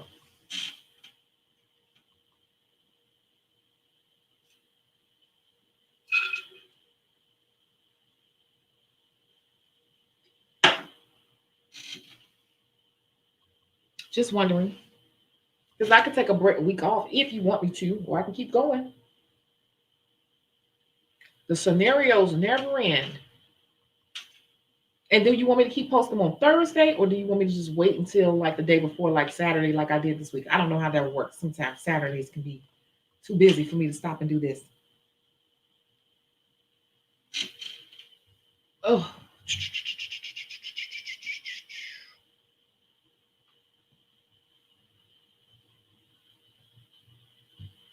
Mhm. I know the school in Chicago. I went there and he doesn't like people to ask questions. He also caters to certain nationalities. Oh, I ain't saying nothing. I don't know. I don't know. You said you didn't learn. Hmm. Hmm. I wonder who that is. Nope. You said you didn't learn anything there. You said no, they are very helpful. The case studies, okay, yes. Y'all want me to keep going for real? I felt like I was like burning y'all out. You said, okay, I love the case studies. It's good to see how things can happen. You said, Shanice said, no, they are fun and helpful and fun. Really? Okay. I know, yeah, but I'm just like, I didn't know if you all were like, here we go with another one. Keep going. Okay. Thursday is cool. Okay. And this week threw me off because of what happened with my friend, because that happened on Wednesday, actually early Thursday morning. And I was just like, oh, I wasn't even thinking right that day. I just didn't. I had the information. I just had to, I hadn't, I just, wow. You should have all the knowledge and it will push you to grow in different areas like patience. You should have all the knowledge and it will push you to grow in different areas like patience. I know as much as I give information, I say, you guys need to, I'm still a work in progress myself. And that's one thing. I'm much more patient than I used to be. But you know, something like that is a really big commitment. It's like going into a salon, and it's that's a really big commitment to start up a school. And I have thought about it. I wouldn't be a teacher. I would go ahead and do a school if I did it, because teachers don't really make a lot of money to me. So if I did that, it's because I was older and I was retired and I just wanted to do something. But if I were to go ahead and do that, it will definitely be a small school, a small school. But it's a lot to opening a salon. I mean, a school. It's a lot to it. And if I did it, I would definitely want to have financial aid. So that may be something I'll look into in the future after I move and get settled. After I move and get settled. So that would be way down the line because I would want financial aid. I would definitely want to have a kit, but I would be putting together a kit that's good. But I would have a setup where you could do it either or.